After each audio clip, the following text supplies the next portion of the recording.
Olá, bem-vindos ao quadro. Nesta aula, nós vamos falar sobre o processo de fermentação que é realizado por bactérias. Bom, como eu disse a vocês, assim como na respiração celular, na fermentação, as bactérias vão quebrar moléculas orgânicas, ou seja, essas moléculas orgânicas vão ser degradadas, vão ser quebradas. E neste processo de degradação ocorrerá a liberação de energia. Só que quando comparada com a respiração celular, a quantidade de energia liberada no processo de fermentação é bem menor. Isso por quê? Porque a degradação das moléculas orgânicas aqui nesse processo é incompleta, ou seja, nem toda a energia contida nas moléculas orgânicas será liberada e, por isso, no total, a fermentação libera uma quantidade de energia menor que a respiração celular. O principal composto orgânico que é utilizado por essas bactérias é a glicose.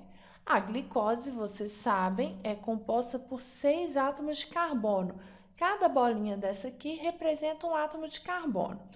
No processo de fermentação, essa molécula de glicose primeiro vai receber 2 grupos fosfato.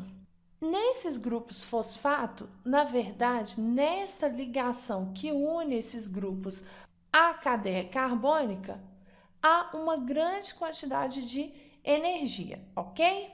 E essa molécula que está sendo formada aqui recebe o nome de frutose 1,6-fosfato. E como esses fosfatos foram inseridos aqui?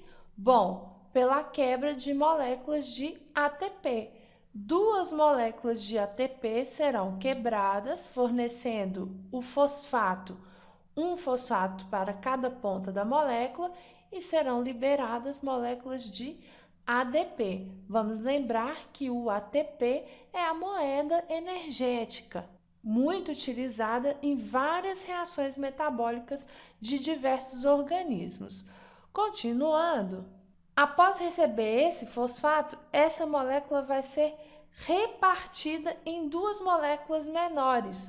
2 moléculas menores contendo 3 carbonos cada uma.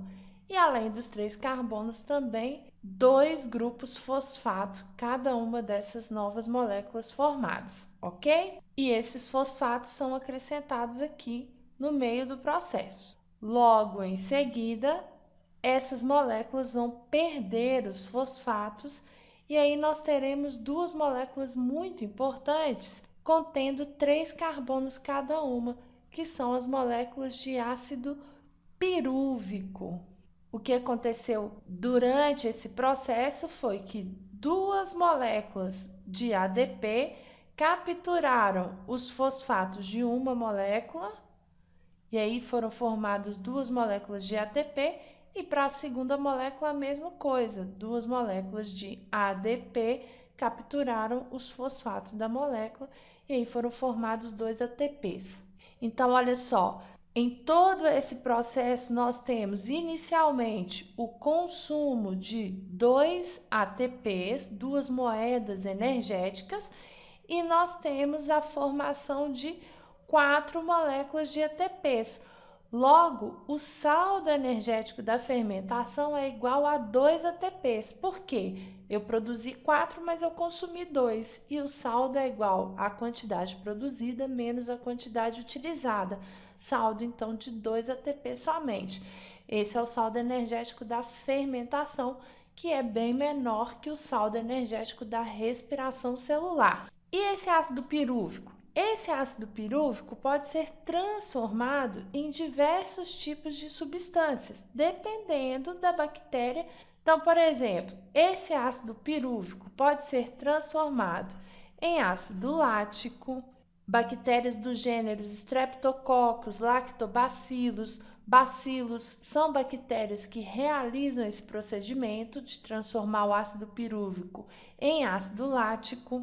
Inclusive, muitas dessas bactérias são utilizadas para a fabricação de alimentos, como queijos e iogurtes. Muitas dessas bactérias também defendem o nosso organismo.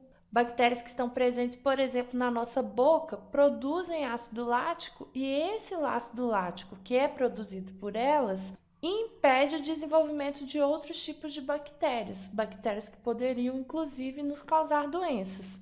Um outro destino também para o ácido pirúvico, dependendo da espécie bacteriana, é o ácido acético. Bactérias do gênero Propionibacterium são bactérias que transformam o ácido pirúvico em ácido acético. E ainda mais um exemplo, algumas bactérias também transformam o ácido pirúvico em ácido butanóico, como é o caso das bactérias do gênero Clostridium. E existe um tipo de fermentação bacteriana que é muito importante também para a indústria, que é a fermentação alcoólica. Nessa fermentação, moléculas de álcool etílico, aqui nós temos o álcool etílico, são convertidas em ácido acético. Essa aqui é a molécula do ácido acético. E aqui nós ainda temos a produção de moléculas de água. Esse ácido acético é muito importante também para a indústria, pois ele é um composto de temperos e também de produtos que conservam os alimentos. Bactérias do gênero Acetobacter e também do gênero Gluconobacter são bactérias que realizam essa fermentação que é chamada de fermentação alcoólica, converte o álcool etílico em ácido acético. Bom, pessoal, eu espero que vocês tenham compreendido. Na próxima aula nós vamos estudar a reprodução bacteriana. Não percam e até lá!